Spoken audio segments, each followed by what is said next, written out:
parte de la alimentación de los niños era tomar cerveza, porque era más segura que tomar agua. What? Sí, po.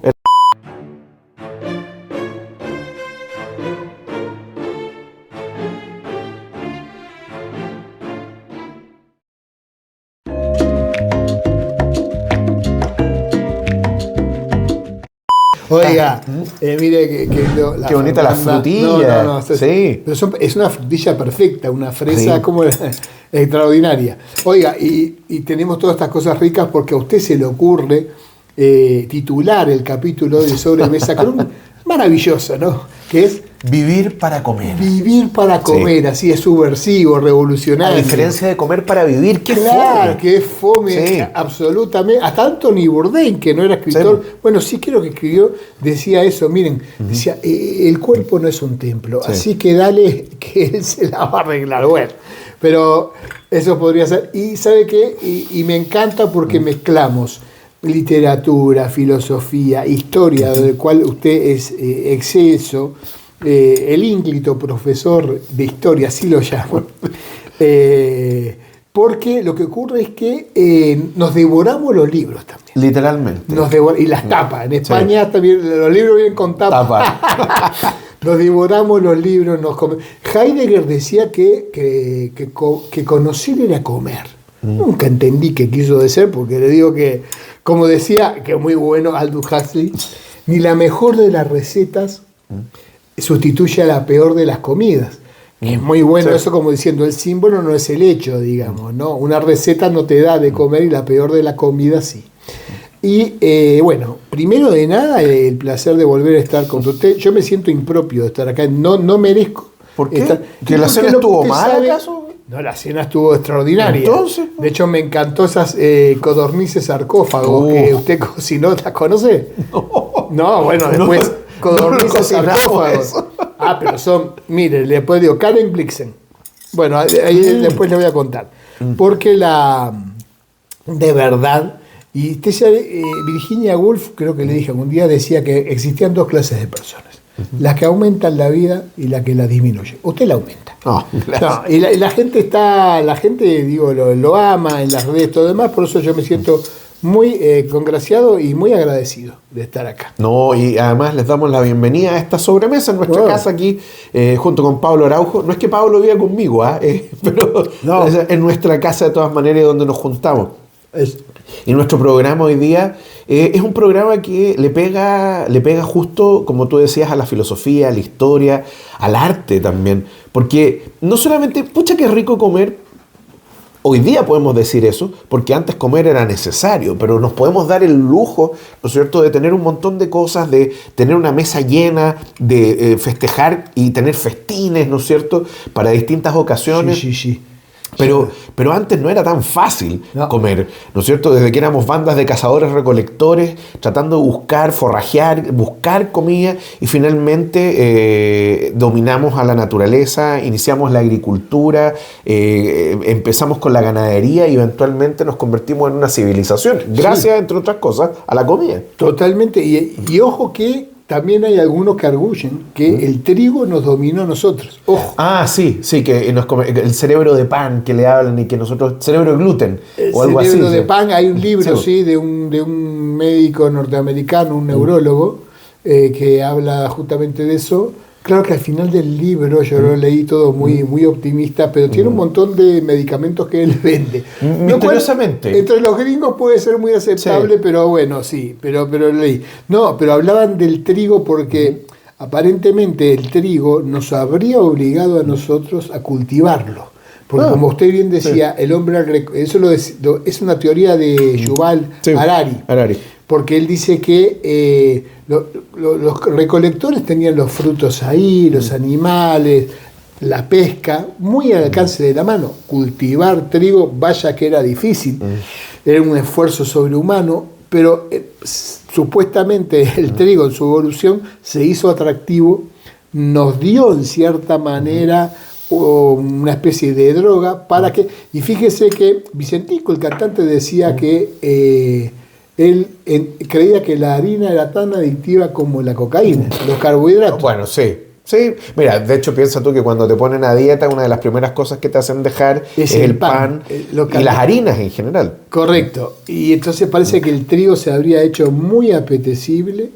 Y de hecho, fíjese la espiga de trigo en las religiones, cómo está, de alguna manera. Sí. O sea, el trigo es tan inteligente que de repente, porque hay, y no me acuerdo en este momento, pero lo voy a traer en algún momento, un biólogo italiano que es extraordinario, que nosotros no puedo decir que descubrió, pero sí patea la inteligencia de las plantas. Y pero es asombroso. Por ejemplo, cuenta, para no irnos del tema, solo que como uruguayos nosotros no estamos tan solo en Uruguay que hablamos, por eso es lo rico de la sobremesa que usted me escucha. Espero que los demás también, porque este biólogo italiano se dio cuenta, hay bosques enteros que mataron antílopes. En una tribu africana habían sobrepoblado de antílopes un bosque para que se comieran y hicieran de máquinas cortadoras. Los árboles se avivaron, esto lleva un tiempo, se empezaron a comunicar a través de las raíces y generaron un veneno para que los antílopes lo consumieran a través de las hojas. Esto es una locura, pero está probado. O sea, es realmente, nos abre la cabeza. Un salto evolutivo. No, es que la evolución en ese sentido es tremenda. Y le nombraba al principio, y para empezar un poco, mire, de los literatos y eso, como le nombrábamos a Virginia Woolf. Virginia Woolf sobre la comida tiene en su ensayo, que es La habitación propia, un ensayo feminista muy importante porque, ¿qué es lo que postula ella? Que estamos hablando de 1920, por ahí, es decir, la mujer era muy visible en la casa, un ambiente muy machista, pero la mujer necesitaba, si quería crear algo, tener su cuarto, tener su pieza, tener su espacio propio. Por eso se llama la habitación, cuarto, pieza cuarto propia. Sí. Pero ella además ha agregado a que no se puede pensar bien, no se puede escribir bien, no se puede amar bien si no se come bien. Sí.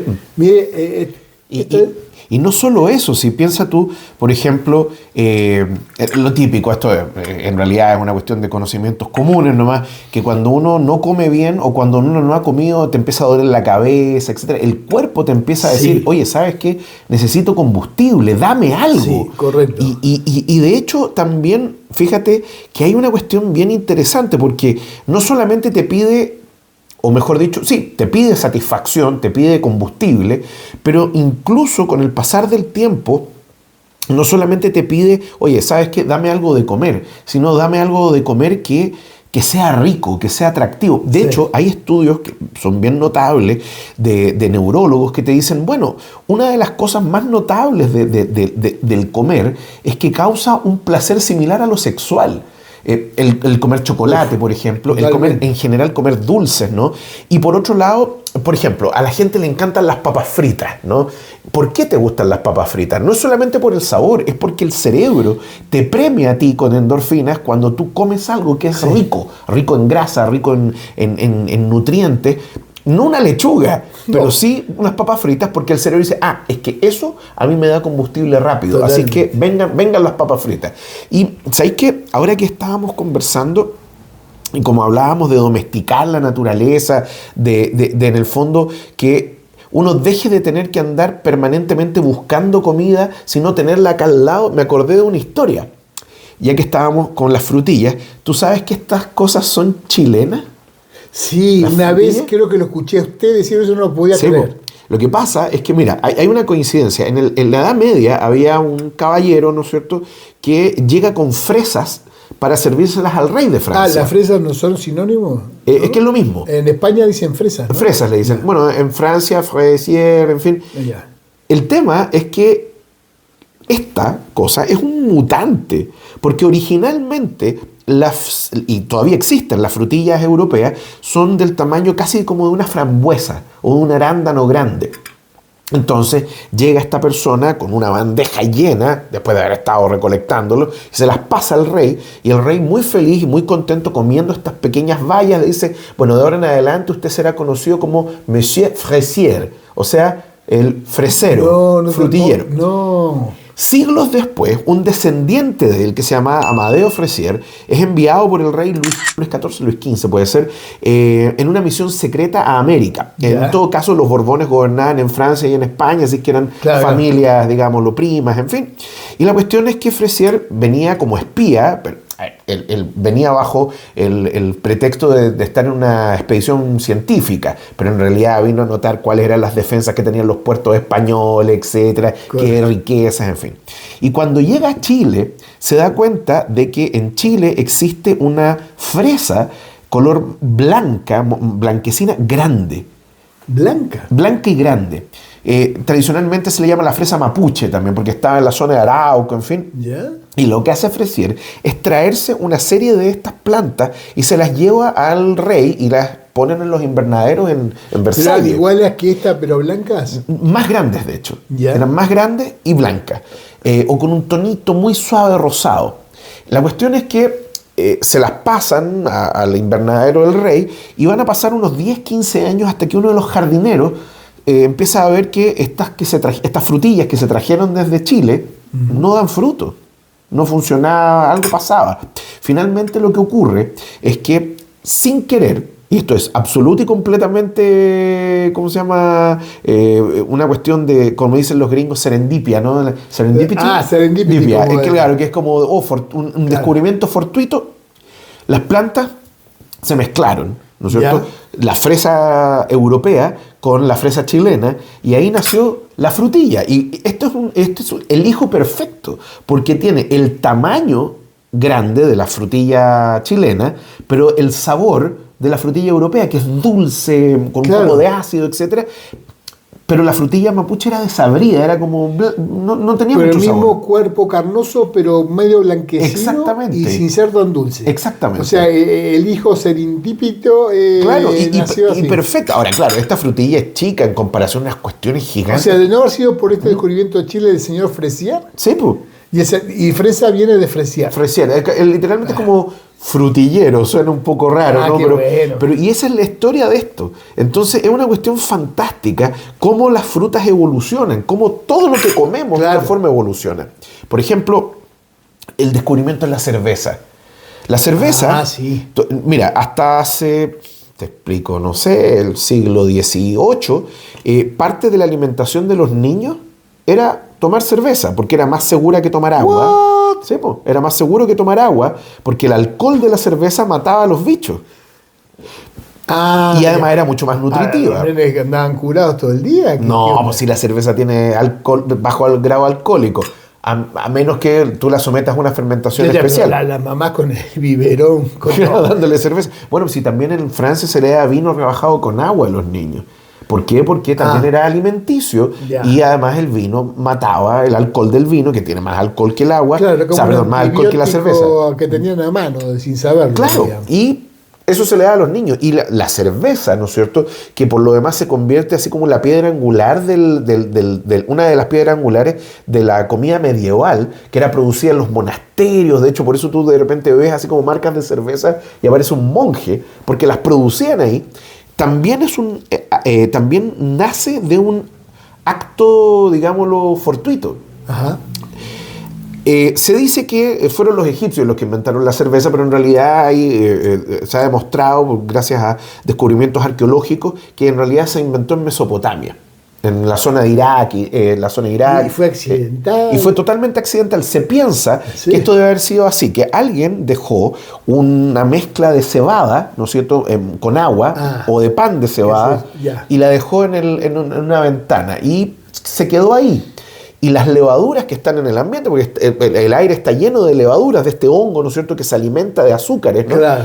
Habría colonizado este pan con agua y habría fermentado, ¿no?, comiéndose el azúcar. Pero entonces, una pregunta, pero siempre cerveza caliente, digamos. Obvio, tibia, de hecho. Y una vez, y la persona que en vez de botar esto, decidió olerlo, le gustó el olor, el aroma, que es ese aroma, ¿cómo explicarte?, medio mantequilloso que tiene la cerveza. De repente lo prueba y encontró ese efecto, ¿no?, burbujeante. Y por otro lado, el efecto embriagante. O sea, será de un 2%, 3%. Correcto, pero lo volvieron alegre. Exactamente. Y ahí es cuando empiezan los mesopotámicos a producir cerveza. De hecho, de los, ¿cómo decirte?, los vestigios más antiguos que existen de escritura humana son boletas o quejas a productores de cerveza. Son boletas por cerveza o porque dice, oiga, sabe que el producto no era tan bueno como yo esperaba, espero que me resarza. Ya. Y esto llegó a tal nivel en el mundo mesopotámico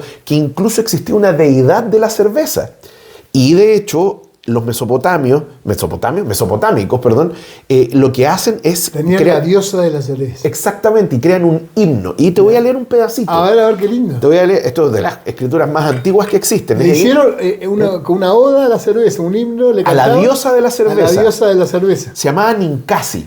Y decía así, dice, esto es una parte porque el himno es muy largo, dice: eres la que humedece la masa de Malta en el suelo mientras tus nobles perros apartan aún a los potentados. Ninkasi, tú eres la que humedece la masa de Malta en el suelo mientras tus nobles perros apartan aún a los potentados. Tú eres la que pone en remojo la malta en una jarra. Las olas se elevan, las olas caen. Ninkasi, tú eres la que pone en remojo la malta en una jarra mientras las olas se elevan y las olas caen. Entonces casi como, suena como ¿cómo se llama? Las poesías japonesas, ¿no? Del mar, de las olas, en fin. Claro, la famosa ola esta del dibujo, como es la exactamente. Y lo más notable de esto... Con el volcán atrás. Con el volcán atrás. Y lo más notable de esto, Pablo, es que es parte de la escritura más, de los vestigios de escritura más antiguos. Es una oda a la comida, o algo de la comida, que es en este caso la cerveza. Y o sea, para ellos tenía algo religioso y mágico, creo. Obviamente por eso lo conectaban con una diosa, porque el poder del alcohol o de la fermentación les transformaba, le hacía ver la vida mejor. Y es una forma de intoxicación también, pero intoxicación controlada y que resulta hasta entretenida. Hay una película muy bonita, no voy a recomendar lo que pasa en esa película, y la película tampoco es el propósito, que se llama Otra Ronda, Another Round. Another Round, sí, se lo ubico. Profesores daneses. Que son daneses. Que, de hecho, en realidad esa es la traducción, porque el nombre que le pusieron de fantasía, porque ¿tú sabes cómo se llama la película en danés? ¿Cómo? Borracho. O sea, la traducción de la palabra borracho en danés. Pero prefiero Otra Ronda. Sí. Es que además, ojo, es que es bien interesante lo que plantean. Sí. No sé si será real, no lo creo. Yo lo investigué y el filósofo que aluden negó haber postulado eso alguna vez. Porque la postulación de ellos es que nacemos en el cuerpo con un déficit de alcohol. Entonces, eso era lo que postulan, que lo dicen son los profesores que tienen una vida muy deprimida, muy daneses, necesidades materiales cubiertas, pero tienen matrimonios un poco venidos a menos. Con un trabajo sin posibilidad de subir, es una cuestión. Sí, los alumnos se aburren en las clases porque son los nuevos centennials, no logran controlarlos, están bastante resignados, como abatidos, no hay pasión en sus vidas, no hay una especie de metas, y con la típica calma de los daneses, y en el cumpleaños de uno que están celebrando solo hombres, uno de ellos saca esta teoría, que hay un filósofo, el filósofo existe, y que postula que nacemos, entonces con la medida correcta en nuestro cuerpo. Era como 0,5, creo, algo así, de alcohol. 0,5 de alcohol, al otro día íbamos a estar mejor. Bueno, empiezan a probarlo, lo empiezan a medir, y las clases empiezan a ser espectaculares, los alumnos empiezan a atender, mejoran sus relaciones sentimentales, bailan, viven de otra manera, pero por supuesto y predeciblemente, lamentablemente estamos... Había alguien que decía que la Tierra es el infierno de otro planeta, ¿no? Sí. Hay un planeta donde las hamburguesas y las papas fritas no engordan, ¿me explico? Y el brócoli hace mal, y el cigarrillo en el otro planeta te limpia los pulmones, en los que nos portamos mal aquí, nos trajeron para acá. Obviamente que es una metáfora nomás, pero digo... Pero claro... Pero imagínate un lugar donde las hamburguesas no engordan. Sí, pero es muy importante, y para mí ahí está una de las claves que quiero ir después a la filosofía. Pero antes, cuando usted hablaba, por ejemplo, claro, las papas fritas, yo me acuerdo, mira, porque estaba pensando y recordando primero los referentes que tenían literarios de comidas, que por ejemplo, en el juego de los avalorios, Hermann Hesse, el protagonista, muy bonita, qué lindo cuando uno se entregaba a esas novelas y todo lo demás, y decía que tomaba un vaso de leche para que el hambre no le importunara. ¿Me explico? Ahí hay como una moderación, hay un control para poder seguir, que es el comer para vivir. Un simple vaso de leche tibia para alejo mis pensamientos de esto. Después, el mismo Hermann Hesse con Harry Haller, el adorado por mí, de Lecturas de la Juventud, ¿no? Del lobo estepario, ¿verdad? Este lobo estepario tan actual, yo pienso que hoy en día que está desencajado de todo, pero él, su festín diario era muy simple, en un bodegón de esos, donde toma un vaso de vino, un pedazo de carne y pan. Y nada más, sí. Y eso era muy frugal. Era para él un banquete realmente espectacular.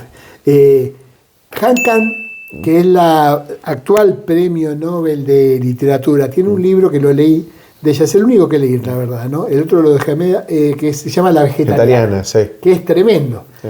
Que es tremendo porque ella se niega, como acá estamos hablando ya de otra cosa, pero todo, a ver, tiene que ver con el machismo tremendo que hay en Corea. ¿Sabes que en Corea hay además un problema tremendo con el alcoholismo? Porque los coreanos son muy alcahuetes de su jefe. Sí. Y para rendirle pleitesía, si el jefe en Corea, con empleados que son medios robóticos, salen a tomar. Entonces nadie se niega a tomar y terminan incurriendo en alcoholismo y son violentos. Además, trata un poco de eso, pero uno se da cuenta, mira, yo más que el libro prefiero una anécdota de Han Kang, que es tan bonita y que digo que tiene que ver con este programa, que ella contaba que cuando era niña estaba leyendo y de repente se empieza a poner ciega, no empieza a poder ver y oscuridad total, no sabía qué pasaba. Y era porque se había ido la luz del día. Había estado tan absorta. Leyendo ya. Tan absorta. Después los irlandeses, nuestros queridos irlandeses escritores, ¿verdad? George Bernard Shaw postulaba que el amor más sincero en la vida era el amor a la comida. Sí. Que la esposa, que él era vegetariano, pero la esposa tenía la habilidad, porque era la que le cocinaba a él, no digo que tenga que cocinarle, cuidado, pero según Bertrand Russell en Retratos de Memoria, los platos que le hacían eran exquisitos, vegetarianos pero exquisitos, y de hecho los amigos, Wittgenstein, miren esa mesa. Aldous Huxley también era vegetariano, me acuerdo, sí. Huxley. Sí. No, perdón, no era Huxley, perdón, me equivoqué, H.G. Wells. H.G. Wells era vegetariano. H.G. Wells era, claro, que una de las... del hombre en el tiempo, y me acuerdo del otro que volvía, de H.G. Wells, que volvía de los sueños con una rosa. O sea, los sueños soñaba con una rosa, ¿verdad? Y estaba, ¿cómo se llama? Después, Oscar Wilde. Otro irlandés que queremos mucho, que hablaba, bueno, él era más que de la comida, del champán, pero sí decía algo muy importante de la comida, y no es menor si lo dice Oscar Wilde, que era, después de un buen almuerzo perdonamos a todo el mundo, después de un buen almuerzo compartido, que hay una diferencia, ¿verdad?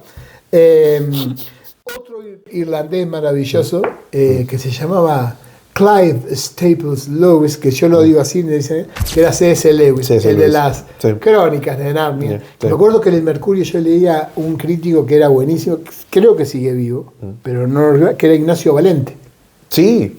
Que era un seudónimo de Ibáñez Langlois. Muy bien, ese mismo. Sacerdote Opus Dei. Sacerdote, y me acuerdo con el amor que él hablaba de las crónicas de Narnia. Digo, para los padres que si los hijos se leyeron Harry Potter, que incurran en eso, claro, pero están todos los libros de crónicas de Narnia, para que hay unas ediciones preciosas, y es un mundo maravilloso porque está escrito con una exquisitez increíble. Bueno, es que de hecho, hablando de eso, de lo que tú estás mencionando, de libros en el fondo que te cuentan universos creados, en fin, me estaba acordando un poco de Tolkien, ¿no? Del Señor de los Anillos, de toda la saga, del Señor de los Anillos, que las dos torres, en fin.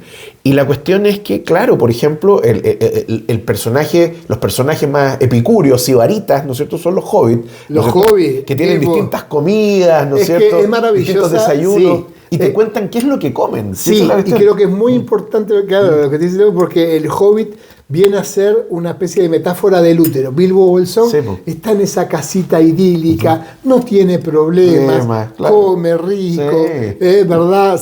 Uno se lo imagina haciendo escones rico, todo, hasta que vienen a importunarlo y a sacarlo y a llevarlo a la aventura. Yo creo que es muy notable cómo Tolkien logra después que al regreso todos han cambiado y se nota. Sí. Cuando un escritor es tan bueno, nota que ese proceso les hizo, porque dijo, ¿para qué voy a arriesgar la vida si estoy tan bien acá? Pero lo notable es cómo el universo creado, ¿no es cierto?, cierra sobre sí mismo. Sí. Y de hecho, en los distintos lugares que se visitan, ya sea The Shire, que es como la comarca, ¿no? Claro. Cuando van a Rohan, cuando van a Gondor, Sí. etcétera, cada uno tiene sus propios platos o Sí. su forma de comer. Y de hecho me acordé de un canal, o sea, no es un canal, no sé si es página de Instagram, que trata de replicar platos de novelas, también de historia, etcétera. Bueno, que es de unas inglesas, ¿no? Y que preparan, entonces tienen un festín en Gondor, un festín en Rivendell, que es el de los elfos, etcétera. Y cómo se come en la comarca, en The Shire. Y es una cuestión bien notable, que, bueno, los hobbits no comen para vivir, viven para comer. Eso es Sí, eso es son felices. Sí, tienen un segundo y tercer desayuno, no, si son lo felices. apuran. Y además fui en Nueva Zelanda, me contaron que hay una... Bueno, de hecho mi hija fue no sé cuánto, porque ¿sabe que cuando estaba en la panza de la mamá, ¿Ya? yo le leí todo el Hobbit ¿En y serio? el Señor de los Anillos entero? ¿Ya?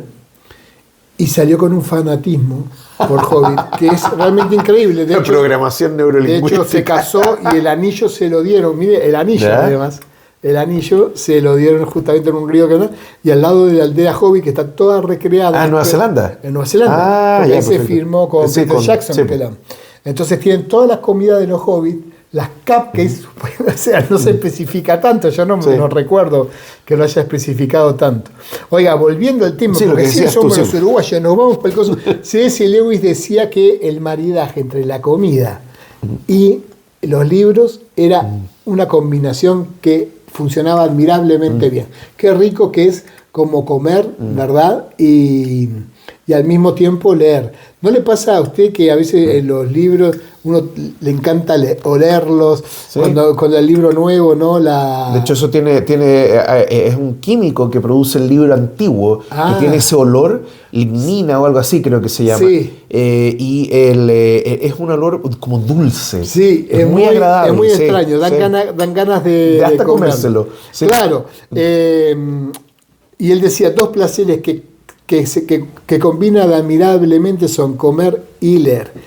Molière, que se llamaba Jean-Baptiste Poquelin. Poquelin.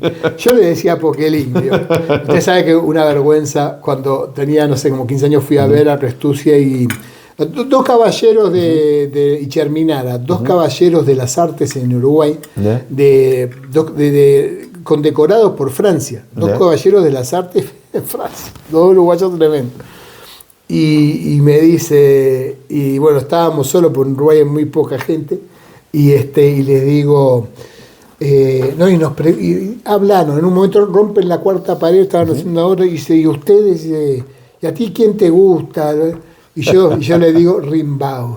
Y él fue tan amoroso que me dice, ¿y qué te gusta de Arturito? Para no corregirme con Rimbaud. Claro. Yo decía eso la otra vez, porque creo que era usted lo decía, que era él. Que Rambo se llama Rambo, esto es verdad, porque el que escribió el guión se quiso inspirar y dijo, a ver, ¿qué poeta estuvo en los infiernos? Rambo.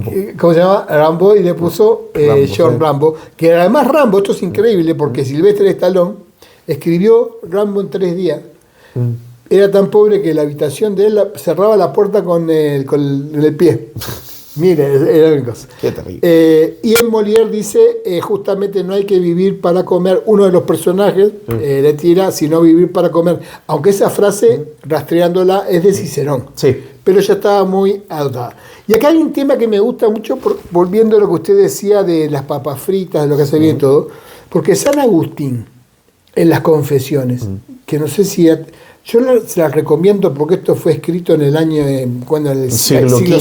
Siglo V. Sí. ¿Cómo? Impresionante, siglo V. Sí. Que era africano, ¿no? San Agustín. Sí, ¿no? Sí. O sea, se fue a vivir a África y a evangelizar. Sí. Claro, bueno, como Rambo.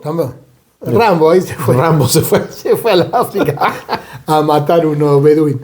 Bueno, y San Agustín en las confesiones, que son confesiones valientes, temerarias, en el sentido de que indaga en los pensamientos más profundos, en esa confesión, es muy valiente. Hay mucho que es en el plano sexual y él lucha con esas tentaciones. Lo que a mí me parece interesante es que en un momento él habla de que la pizca entre el vacío y la pizca entre la saciedad yace el apetito como acechando para una celada. ¿Me explico?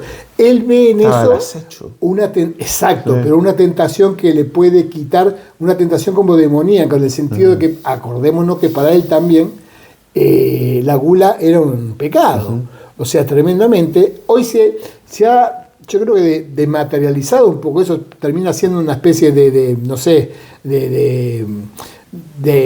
cosa anémica, no tiene mucho sentido. Imagínense que el nutricionista va y le dice, pues usted ha incurrido en el pecado de la gula. Y no, me va a decir, no, usted le enseñaron a comer mal, tiene que considerarse, y después le dan los exámenes médicos y usted se asusta y esa es la idea.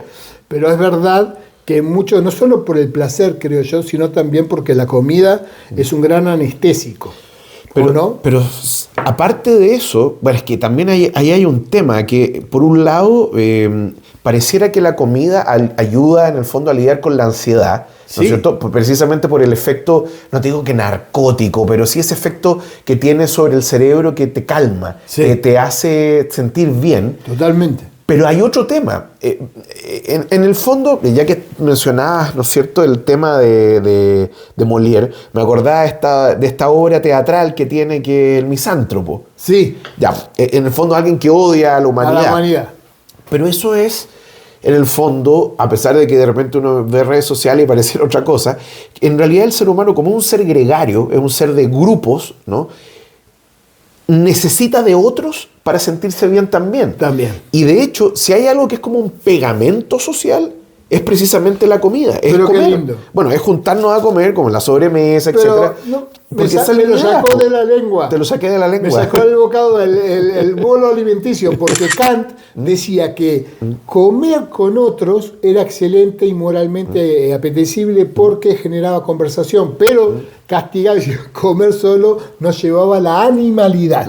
Ese era Kant. Y si recordamos, Homero, la Ilíada y todo, los banquetes de los eso arqueros decir, sí, eran para la hospitalidad entre pueblos. Exactamente. No, y espérate, o sea, tú además tenías que ser anfitrión. Y el anfitrión tenía que cumplir con una serie de casi como un checklist de qué era lo que... Y si tú eras un mal anfitrión, incluso te podían matar. Claro. Y de hecho me acordé de algo, porque, por ejemplo, entre los romanos, el comer era un ritual. Hay un montón de cosas también que se han contado de los romanos que tienden a ser ese equívoco, yo un día lo escuché a usted. Lo del vomitorium. Lo del vomitorium no tiene nada que... Vomitorio es como la salida. Es la salida de un lugar. Entonces, pero a ver, también hay... pero lo que pasa es que hay que tomar... ¿Pero es verdad que es un mito que vomitaban para seguir comiendo? Es que ahí está el tema. Aparentemente no, era una costumbre, pero habría gente que lo hacía. Pero también ahí hay que tomárselo con un beneficio inventario, porque en el fondo las fuentes que cuentan esto son eminentemente cristianas. Y los cristianos son los que decían, mira, ven cómo los romanos son malos, degenerados, etc. Pero el tema de cómo los romanos convertían la comida en una especie como de gran situación social era una cuestión muy notable. Pero también, usualmente los historiadores tienden a pensar en qué era lo que comía el romano rico. Los festines, los banquetes, era una cuestión que más encima los romanos comían sentados, comían acostados, en unos reclinatorios. Sí, con esos divanes que se ven y en comían, etc. Y lo hacían con esos divanes, pero al lado de una mesa, contra una mesa. Entonces, al final, sacaban la comida y conversaban, en fin, pero los restos los tiraban al suelo. Entonces, hay unos mosaicos que te muestran llenos de, así como de, huesos pescados. Claro. Ahora, el tema es que, por ejemplo, los romanos eran tan voraces que, de hecho, hicieron desaparecer plantas, por ejemplo, que las utilizaban mucho. Como ensalada. O como condimento. Había una planta que se llama el silfio, ¿Ya? que desapareció, se extinguió, los romanos lo extinguieron. Hace un tiempo atrás, hace unos 1500 años, 1900 años, trataron de encontrar un sustituto. Y eso se transformó en una planta que tiene un nombre muy terrible. No, se llama la azafétida. También no me la compro ni loco. También se conoce como el estiércol del diablo. Ah, pero es esa flor que uno no soporta el olor, ¿no? No. Yo, de hecho, tengo azafétida en mi colección de ¿cómo se llama? De condimento. Una ensaladita de azafétida. No. El tema es que se convierte en un polvo que cuando tú lo hueles es como un olor a cebolla podrida, en el fondo. Ya. Pero ocurre una reacción química cuando tú la calientas, la cueces, etcétera, que elimina el olor, en primer lugar, y le da un sabor que es indescriptible. Se utiliza mucho en la cocina india. ¿Pero a usted le gusta? Sí, es muy bueno. Ha agasajado así a gente con ella y también dijo, ¿qué es esto? Dijeron. Es que no les cuento. Ah, bueno. Es el tema. Pero es que lo que pasa es que es un sabor que te recuerda al mundo oriental, pero se utilizaba en Occidente. Pero totalmente, porque la función de la comida como hospitalidad entre pueblos, entre familiares, entre amigos, la reconciliación a través de un almuerzo. Asterix y Obelix, ¿verdad? Yo era fanático de ellos, que usted sabe que estaba Goscinny y Uderzo, y Goscinny era argentino. ¿En serio? No, fue a vivir a Argentina. Por eso hay mucho humor riplotense, yo lo sentí así. Que, claro, y siempre todos los finales, donde, claro, Obelix el jabalí gigante devoraba jabalíes exquisitos, y todos en una mesa redonda, si era Asterix y los normandos iban a estar en esa mesa, siempre terminaban igual con el cantante colgado de un árbol y amordazado para que... No, pero fíjate, por ejemplo, los romanos veneraban tanto la comida que incluso tenemos libros de cocina que han llegado a los romanos. De hecho, mucho de la cocina romana que conocemos viene de un caballero que se llama Apicio. ¿Ya? Que tiene un Apicio. El de Coquinaria. Exactamente, el rey Coquinaria. Qué rico. Y ahí tú tienes recetas antiguas que es difícil de recrear hoy día, pero las tienes. Y lo otro es que, y esto fue algo muy notable, ¿cuándo debe haber sido? Hace 2 años atrás, en una excavación, en Roma, si no me equivoco, en Pompeya, encontraron 2 cosas. Uno, primero, algo que ya se sabía que existía, pero nunca habían encontrado uno, que era una especie como de restaurante, pero de comida rápida. Ah, qué bueno. ¿En Pompeya fue eso? En Pompeya. Imagínate esta mesa, pero como una L. Y al centro, un poco más angosta, al centro de la mesa habían unos hoyos. ¿Ya? Ahí lo que iban eran unos cántaros de brea que se calentaban por abajo y mantenían la comida caliente, porque en general en Roma no existían las cocinas. Las familias, en el fondo menos... ¿Salían a comer afuera? O era a llevar, así comida para llevar. No tenían cocinas, los hornos eran comunales, en el fondo, salvo que tú fueras una persona extremadamente rica, tendrías cocina en tu casa, pero en general tú lo que hacías era ir a estos locales y comprabas los distintos platos que ahí vendían, y siempre la generosidad de la casa era que te daban una cuestión que se llama garum. El garum ¿Qué es el garum? Es como una especie, es una cuestión que se hace con sal y pescado fermentado, que todavía se vende, le llamaban liquamen o garum. El liquamen era la versión más elegante. Y la cuestión es que esto se lo echaban a todo, y literalmente a todo. Era una salsa de pescado, pero que no tenía olor a pescado, no sabía a pescado, pero era particularmente así como, ¿cómo decirlo? Era sabrosa, ¿no? Entonces se lo echaban a los dulces, se lo echaban a los salados, se lo echaban a todo. Se lo echaban al vino, en fin. Entonces... Vaya uno a saber si no tenían repartidores en Trirreme. Con Diógenes. En carroza. En carroza.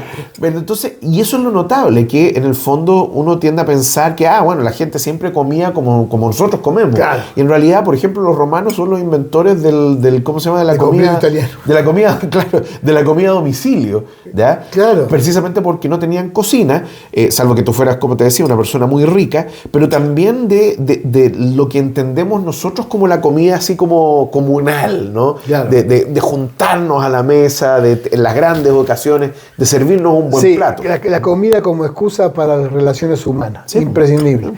Volviendo, el Diógenes, por ejemplo, me acuerdo que tenía una frase que era tremenda, que era, ojalá bastase también con frotarse el estómago para no sentir hambre. Era tremendo. Pero Epicuro decía una cosa que es muy interesante con respecto a la comida, que fue como no mal interpretado, pero no se pone todo. Porque la frase más común de él decía, un vaso de agua y un pan es el mejor banquete. Pero no, está incompleta, porque es con hambre. Con hambre, sí. Pero ¿y por qué me parece esto importante a mí? Porque yo creo que en el colegio nos tendrían que enseñar que estamos diseñados más o menos mal, que el placer de las cosas aumenta con la distancia y con la frugalidad. Por decirlo de alguna manera bestial, y no voy a recomendar esto, yo he dejado de fumar hace 7 años y no voy a volver a hacerlo, pero si en vez de fumarte una caja, te fumas uno, pasa con el ayuno intermitente, que mucha gente dice, bueno, qué bueno porque mañana, ya, entonces el ayuno intermitente, póngale usted que es comer todo lo que quiera, o no se lo quiera, entre la 1 y las 6 de la tarde. Y a las 6 de la tarde usted no come más hasta la 1.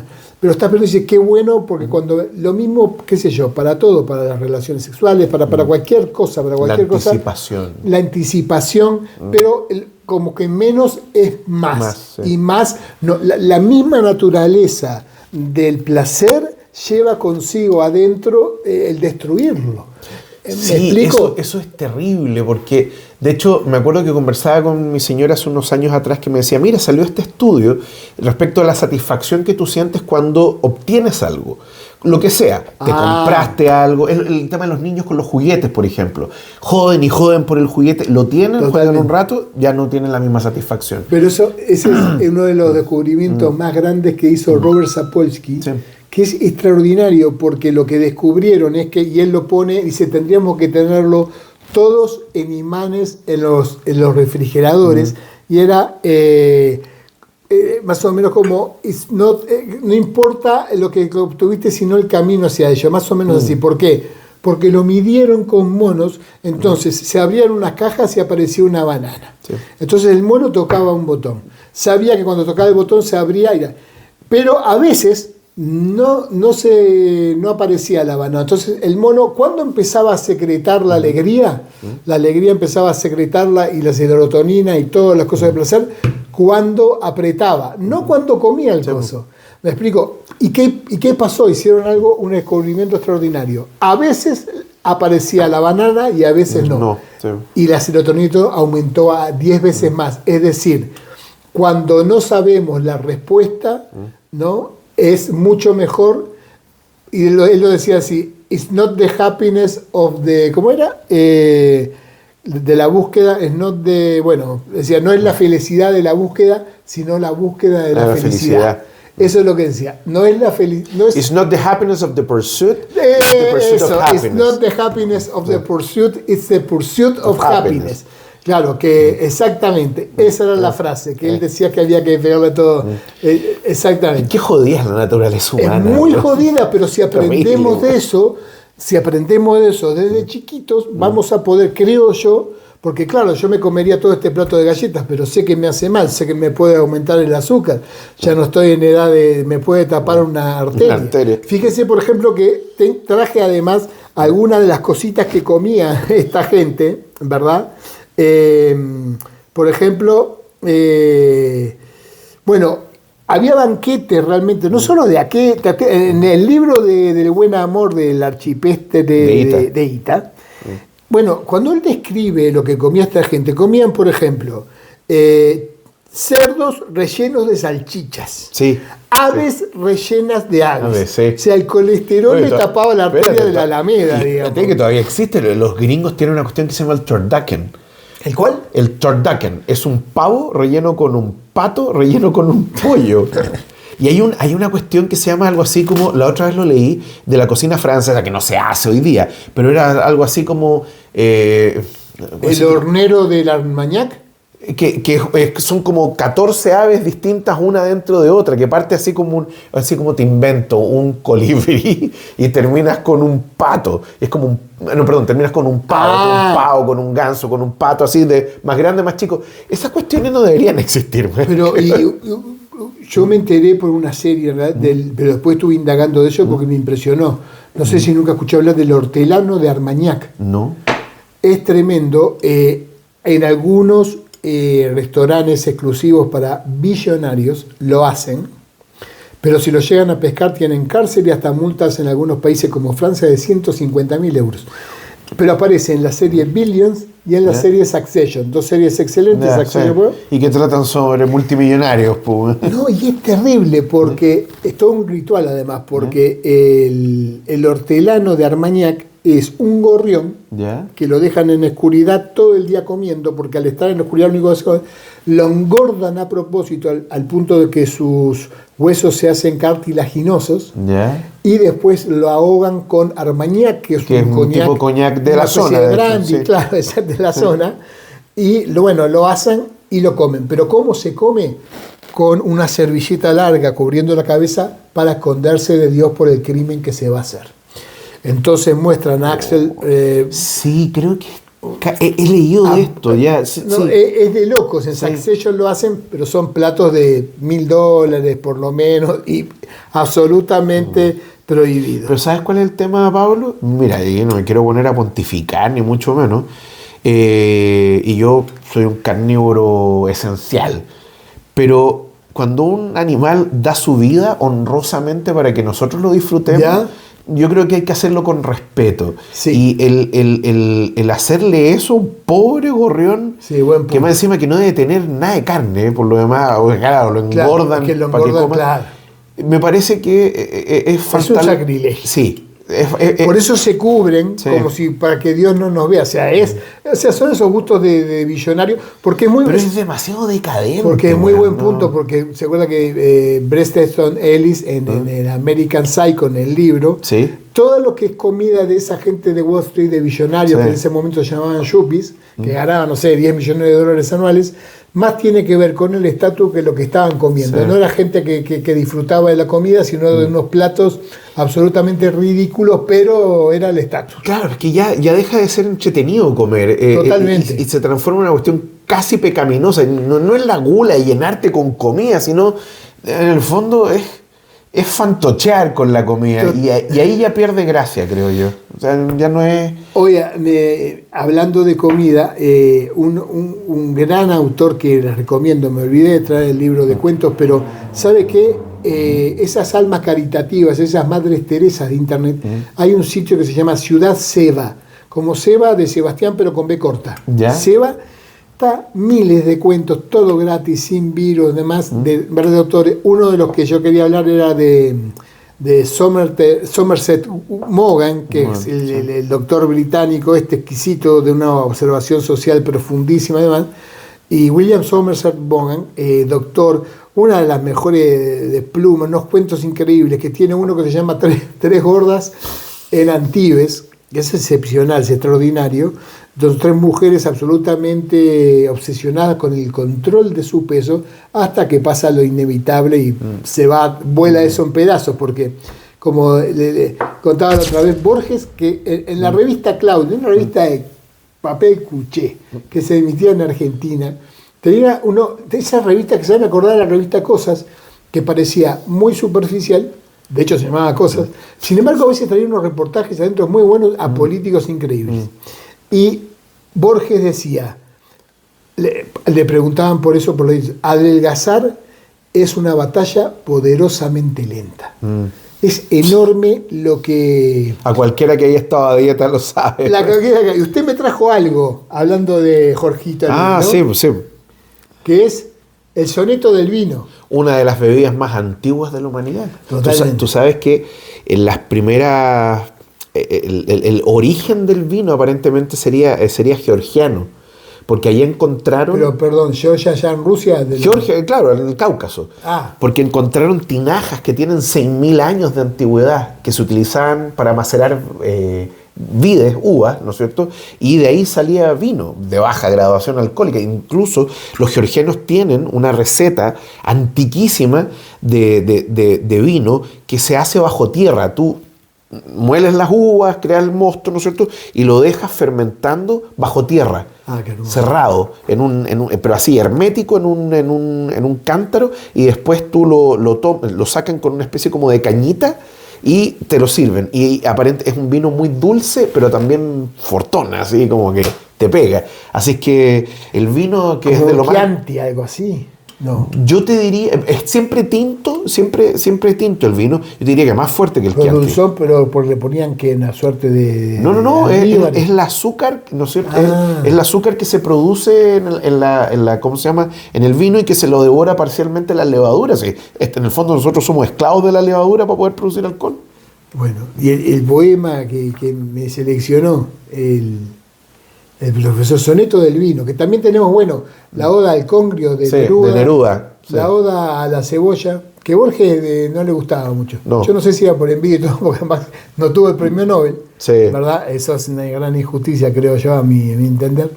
Y dice, Soneto del Vino, ¿en qué reino, en qué siglo, bajo qué silenciosa conjunción de los astros, en qué secreto día que el mármol no ha salvado, surgió la valerosa y singular idea de inventar la alegría? El vino, Qué lindo. Con otoños de oro la inventaron. El vino fluye rojo a lo largo de las generaciones, como el río del tiempo, y en el arduo camino nos prodiga su música, su fuego y sus leones. En la noche del júbilo o en la jornada adversa, exalta la alegría o mitiga el espanto, y el ditirambo nuevo que este día le canto. Qué bonito.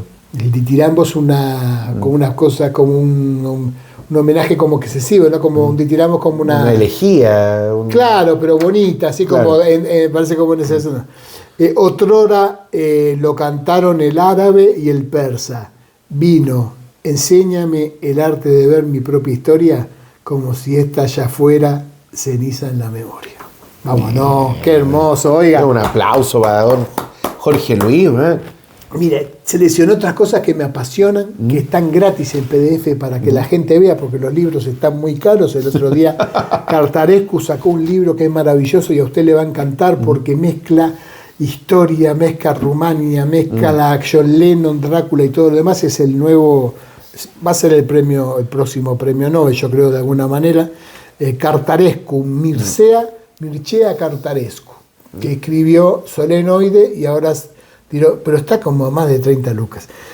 Sin embargo, en PDF pueden encontrar algo decimonónico, pero casi de 1900, de Knut Hassum, así se llamaba, que escribió Hambre, que tiene que ver con la comida, que es una historia tremenda, porque es toda una introspección increíble del tipo que no tiene un peso, que escribe unas crónicas para un diario, que desespera. Él tiene de todas maneras la moral de que, aunque no tenga nada, esa nada se la da a un pordiosero. Si hay un pordiosero, le tiene que dar, y uno se agarra a la cabeza, le empieza a dar rabia al tipo, porque evita un montón de trabajo, pero no de adelgazar ni nada por el estilo, sino porque él quiere vivir de lo que hace. Ya lo lleva a un extremo, pero es maravillosa y está gratis. Knut Hassum, noruego. Knut Hassum. El perfeccionista en la cocina, de Julian Barnes. Un libro, pero delicioso, porque de repente no es una gran obra literaria, pero Julian Barnes, que para mí es un escritor inglés preferido, sí es inglés, no irlandés, que ganó el premio Booker. Porque si usted, por ejemplo, humildemente, quiere libros de literatura, y el premio Booker inglés, Booker no, librero, ¿no? Sí.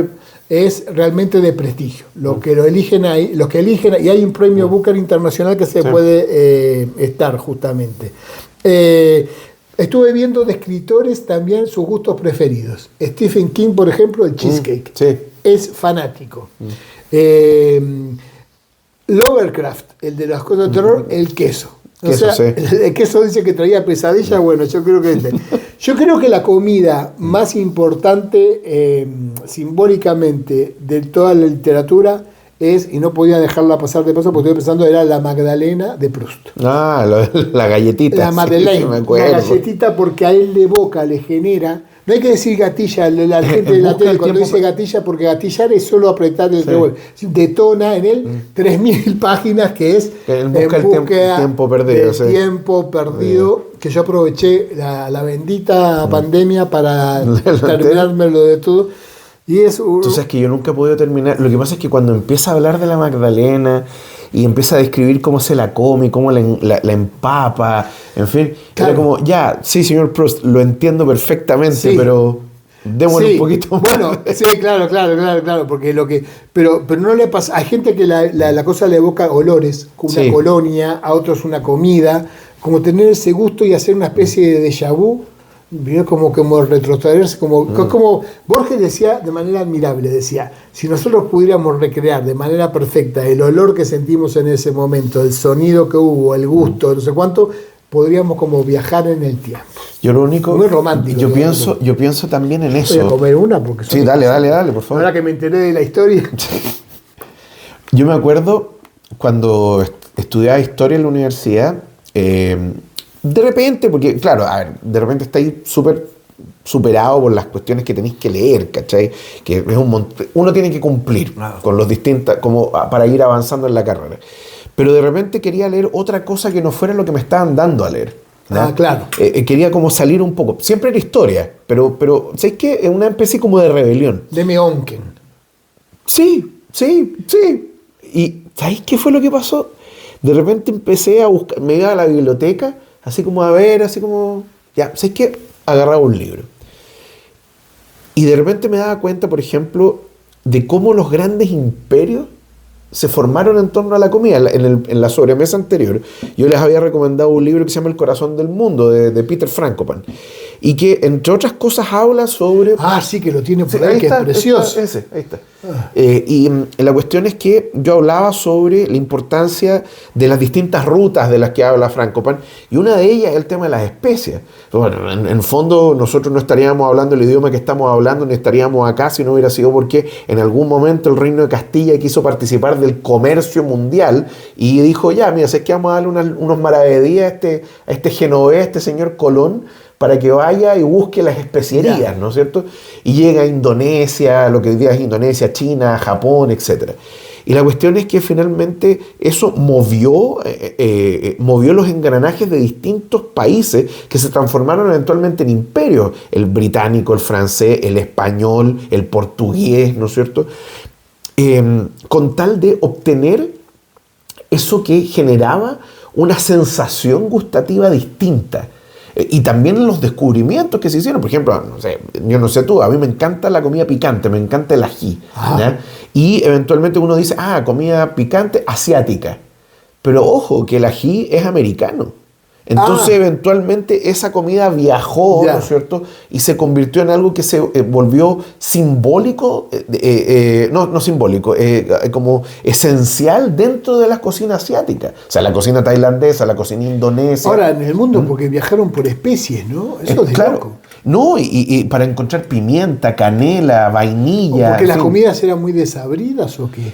O malas, porque usualmente tú o salabas la comida y para mantenerla, y después tenías que cocerla para que botara la sal, pero imagínate comerte un pedazo de carne hervida.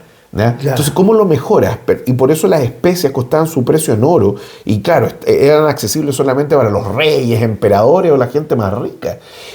Pero también ocurrió una cuestión bien curiosa. Como las comidas viajan, piensa tú que, por ejemplo, distintas caravanas, ¿no es cierto?, que iban hacia Oriente trajeron la pasta, ¿no?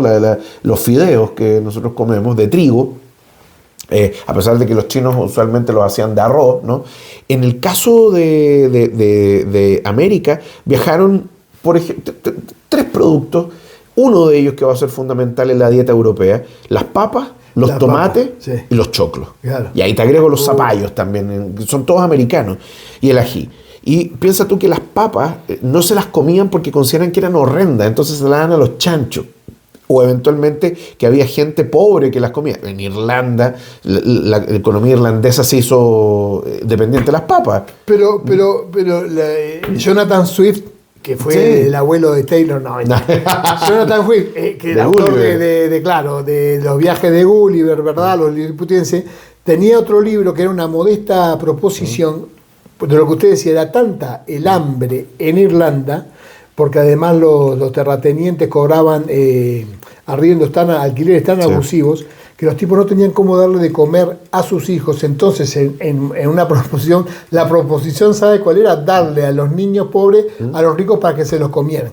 Generó un escándalo en la época, pero él lo que quería hacer era denunciar esta situación. Y así como la comida también genera todas estas cosas de placeres, de banquetes realmente interminables. Como el de Rabelais con Pantagruel Sí. Pantagruel y Gargamusa, Gargantúa. Gargantúa y Pantagruel. Pantagruel, y de ahí viene lo pantagruélico, Sí, po. que eran dos gigantes que se lo comían absolutamente todo. Sí. En carros de guerra le traían la carne asada, él se mataba de risa, pero era para burlarse de los prelados Sí. y de todos los que incurrían en la gula, políticos y demás. Sí, tú sabes que- Untaban con remo y decía que Gargantúa se había comido un iceberg de ensalada. Tú sabes que mi señora, cada vez que he visto, vemos películas de época, especialmente del siglo XVII, me decía, y estos hueones trabajan en algún momento, ¿no? Claro. Así como están comiendo todo el Es una día, pregunta que yo disfrutando. también me hago. Yo digo, sí, ¿qué pasa acá? Yo veía las teleseries y me decía, ¿qué pasa? Estos no tienen problema económico, nunca nada. ¿Sabes que les cuento otra muy linda que es Walt Whitman, el gran poeta, el Sí. de Hojas de Hierba, el de Captain, Captain, my Captain, de la Sociedad de los Poetas Poetas muertos. Las donas lo mataban. Y Silvia Plath, que para mí es el mejor poeta, y lo digo así, el mejor poeta, porque estoy poniendo poetas y poetisas, que no se dice poetisa, la poeta del mundo, le encantaba el pastel de tomate, ahora que usted lo decía. Y quiero hacer una recomendación que me apunté por acá, a ver si la encuentro, por favor, que era, lo que pasa es que hay una charla sobre Silvia Plath extraordinaria en YouTube para ver gratis, es una cosa de locos, que es que se llama Mujer, puede ser un genio y al mismo tiempo ambición y genio. Bueno, no me acuerdo, ahora espera que ya la voy a encontrar para dárselas, porque si usted no conoce a Silvia Plath, que acabó su vida muy tempranamente a los 30 años metiendo la cabeza en el horno, estamos hablando de comida, pero un poquito de humor negro. Bien negro. Que es maravilloso. Ya voy a encontrar la charla porque lo amerita realmente. Antes de eso quería decir que así como la comida en abundancia es un símbolo, nada más desgarrador, yo creo, que en un cuento de Navidad, ¿verdad?, de Charles Dickens, cuando el señor Scrooge tenía al pobre empleado a los Cratchit, Sí. y la familia Cratchit se acuerda que cena como un pollo. un pollito, así, pero diminuto. Sí. Esa desolación del pollito diminuto también utilizó la comida. Bueno, tantas otras películas que usan la... Pero claro, pero también la redención de Scrooge lo lleva a comprar un ganso. Tráigame el ganso más grande. Se llega donde los Cratchit para me que lo hizo hacen. acordar que en Pantagruel y Gargantúa hay una escena que presagia, que ya preconiza el foie gras. Ya. Que ustedes saben que el foie gras es terrible, es cruel, la técnica que hipertrofian el hígado de hígado graso en el fondo, dándole alcohol y alcohol y grano, mucho grano. ¿Así? Sí. Bueno, ahora yo probé una sola vez en mi vida y era exquisito. Cuando me enteré que estaba, cómo se hacía, ya lo dejé, ¿no? En el Decamerón, de Boccaccio. De Boccaccio, exactamente, hablan de que comer era terapéutico para olvidarse de muchas pestes y cosas que pasaban. O sea, cumplía un rol terapéutico. Bueno, es que ahí tiene que ver también con la idea que tenía Boccaccio cuando escribe el Decamerón, que en el fondo son este grupo de jóvenes, hombres y mujeres, que se encierran en una villa esperando a que pase la peste negra, ¿sí? Esa es la cuestión. Exacto. Entonces hay que entretenerse en algo. Exactamente. Sí. Y bueno, y Petronio con el Satiricón. Sí. Pero eso fue antes, en el siglo I, ¿se acuerdan? No sé si vi una película tremenda que se llamaba El cocinero, el ladrón, su mujer y su amante. Sí, sí. Pero ahí ya recurrió a la antropofagia. Sí, no, pero es que al final se termina con canibalismo. Es canibalismo, bueno. ¿Qué más? Me encanta lo que decía Unamuno sobre la comida, un poco incitando a la frugalidad para poder disfrutar de ella, porque él postulaba que o nos sobra materia o nos sobra espíritu. Como diciendo, si estamos muy embotados con los sentidos porque por distintos tipos de placeres, no estamos. Y fíjese que sin estar haciendo una defensa, una apología al ayuno, es verdad que tras un ayuno, algo por el estilo, todos los sentidos empiezan a recobrar. Si lo quieres llamar espíritu o lo que sea, es una cosa. Pero no, es que yo creo, estoy aconsejándolo. Yo creo que eso tiene que ver con otra cosa. Tiene que ver con que tu cuerpo te está poniendo más alerta a decir, oye, ¿sabes qué? A la primera opción que tengamos de comer, por Puede favor, ser. anda a cazar. Sí, hay muchas visiones. Yo me acuerdo de la de Siddhartha, de haber sido la más bonita del ayuno, que él lo comparaba a una piedra que caía en un río hasta el fondo sin que nada le interrumpiera. Y él lo utilizaba para obtener cosas. Por ejemplo, él creía que haciendo ayuno y tenía una meta 1, podía llegar a ella. Yoko Ono, la ex de John Lennon, de hecho, cada vez que tiene un proyecto... No es la ex, es la viuda. Pero también la ex... Bueno, es una forma de verlo. La viuda. No, qué tremendo. Que yo decía bromando hoy en otro programa que el presidente fue a Japón a contratarla porque había escuchado que era experta en disolver bandas. Entonces, pero bueno, pobre Yoko Ono. Sí, que eres malo, Pablo. No, bueno. Sin fundios. Oye, qué impresionante, nada que ver, pero el documental de los Beatles en vivo y en directo en Abbey Road. A mí se me paran los pelos cuando vi a Paul McCartney componer en vivo Get Back. Ah, sí. Porque él empieza y ahí están los más y los otros lo miran como che, ¿qué inventará este genio ahora?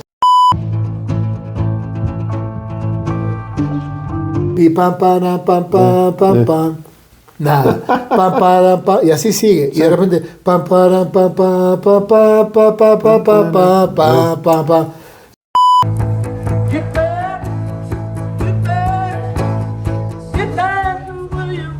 Y ahí nace Get Back, ese momento, ¿no? Uno se imagínese, no sé, yo qué sé, a Homero diciendo, oh, la vida. No sé. Oye, pero yo te quiero contar de alguien que no hacía ayuno, que era sibarita. Sí. Y que quizás uno de los grandes de las letras chilenas, así como tú leíste el soneto del vino de Borges, qué hermoso. yo no puedo dejar de leer, es uno, porque hay varios, por ejemplo, Gabriela Mistral, Pablito, que tiene un poema al pan, Neruda tiene a la cebolla, pero también tiene la famosa Oda al caldillo de congrio, que en el fondo es bien notable porque Neruda le gustaba hacer recetas y le gustaba cocinar. Entonces la Oda al caldillo de congrio en el fondo es un tipo de receta. ¿Usted dice que se puede usar como receta? Sí, pero tendrías el único problema que tienes es las medidas. Pero mira, escucha. A ver. En el mar tormentoso de Chile vive el rosado congrio, gigante anguila de nevada carne, y en las ollas chilenas, en la costa, nació el caldillo, grávido y suculento, provechoso. Lleven a la cocina el congrio desollado, su piel manchada cede como un guante, y al descubierto queda entonces el racimo del mar, el congrio tierno. Qué bien. Reluce ya desnudo, preparado para nuestro apetito. Ahora recoge sajos, acaricia primero ese marfil precioso, huele su fragancia iracunda. Ahora deja el ajo picado caer con la cebolla y el tomate, hasta que la cebolla tenga color de oro.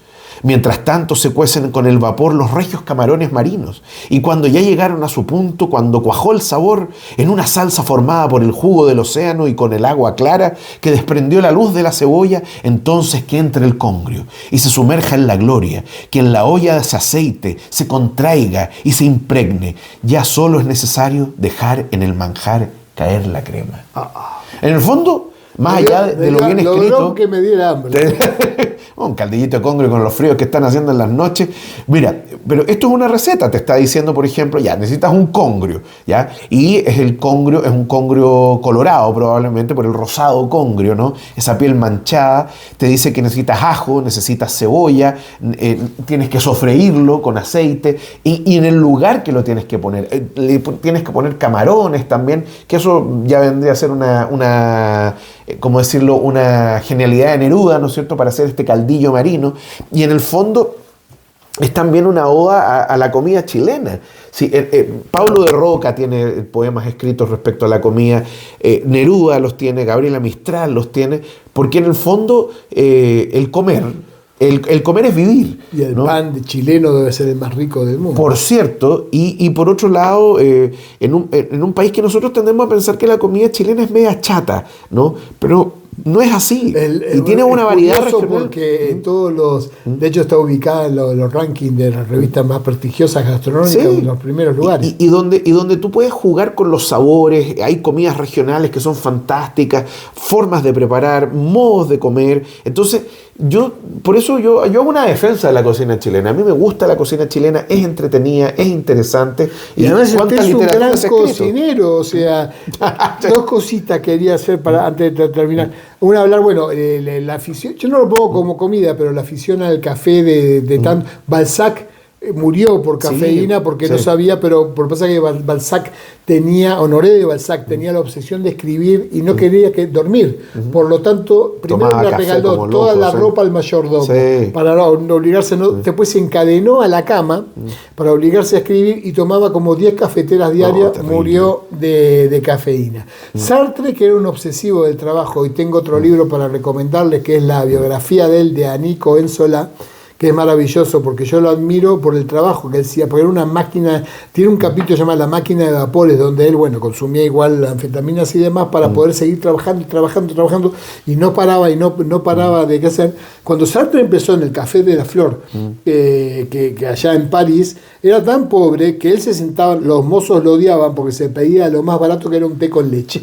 Incluso recogía los puchos que tiraba la gente para hacerse unas colillas y armarse con él. Sí, porque no tenían personas. Hoy en día uno va al Café de la Flor y está justamente en la mesa con un cartel, dice acá se sentó Jean-Paul Sartre, ¿verdad? Pero quiero, antes de terminar, y si me perdona, quiero buscarles porque quedé a medias con eso. Se llama Laura Freixas.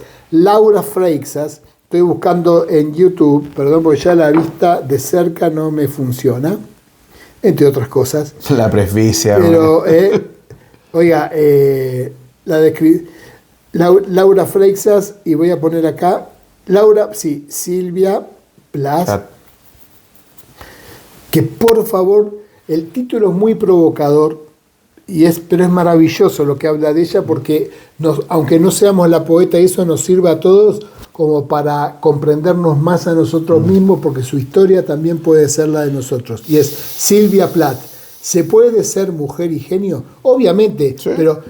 Obviamente que sí, pero es una pregunta retórica. Entonces, con Laura Freixas, a lo que quiere decir que en su época y todo, el conflicto que desató la tragedia era tener que ver, porque ella era indudablemente una genia que eclipsó incluso al esposo. El esposo era un gran poeta también, pero le metía el gorro de manera horrorosa. Terrible. Y ella era, entonces, Silvia Plath, ¿se puede ser mujer y genio? Con Laura Freixas. Es una charla que vale la pena porque la conclusión de ella para mí es tan brillante que uno cuando termina la última palabra dice, wow, tiene razón. Eso. Bueno, como siempre, acá en Sobremesa, porque ya estamos llegando al final, les tenemos algunas recomendaciones. Ah, muy bien. Y este libro lo quiero recomendar, se llama Frutologías. Mira, es de un argentino que se llama Federico Cuxo.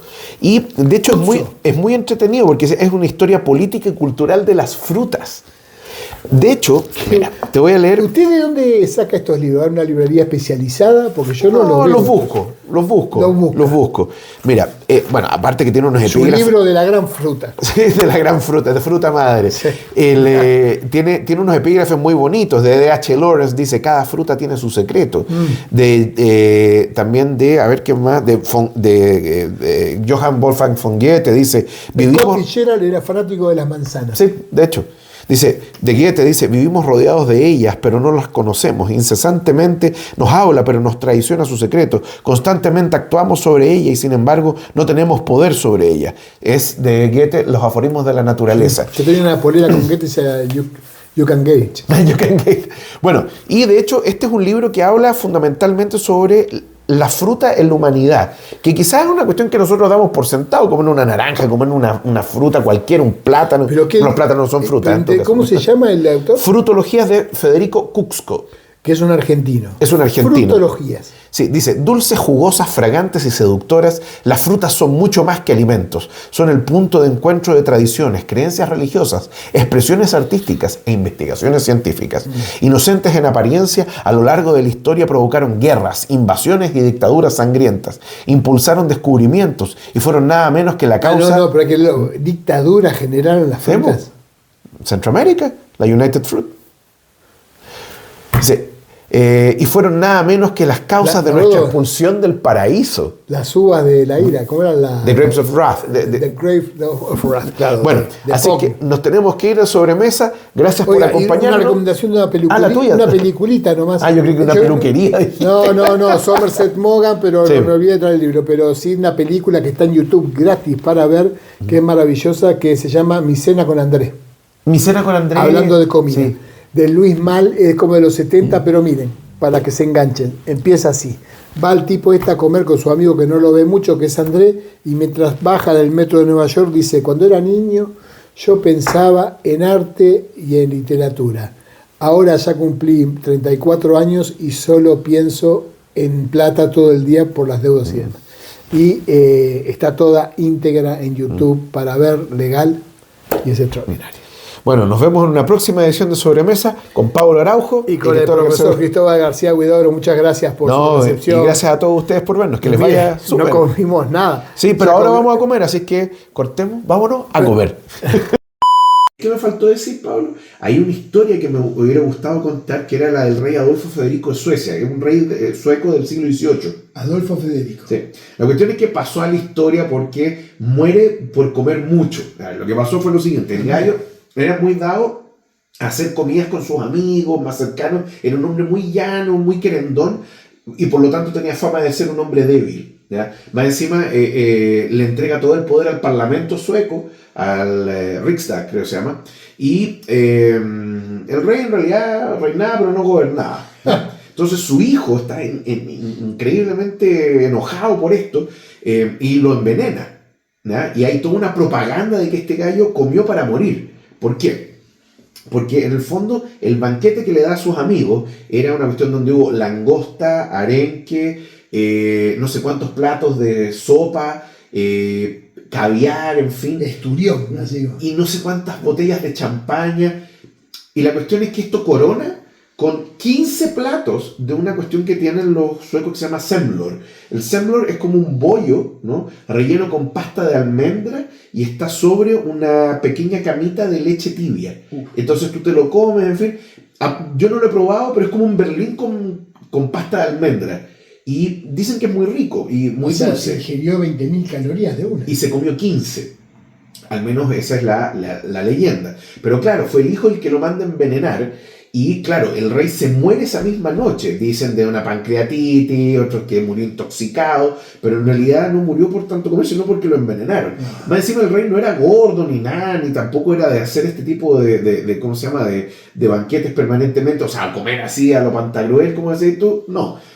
Pero quedó la idea de que este era el rey glotón. Y en realidad no era glotón, simplemente fue víctima de la ambición de su hijo y que creó toda una propaganda en torno a esto. Pero efectivamente, sí se comió los 15 platos de semlor. O sea, la glotonería era parte de su defecto. Sí, pero no se murió por eso, se murió. Claro. Pero ahí hay un caso quizá que lo podríamos decir que es de comer para morir en vez de vivir para comer. Oh, muy bueno, sí. Muy bueno, muy buen epílogo.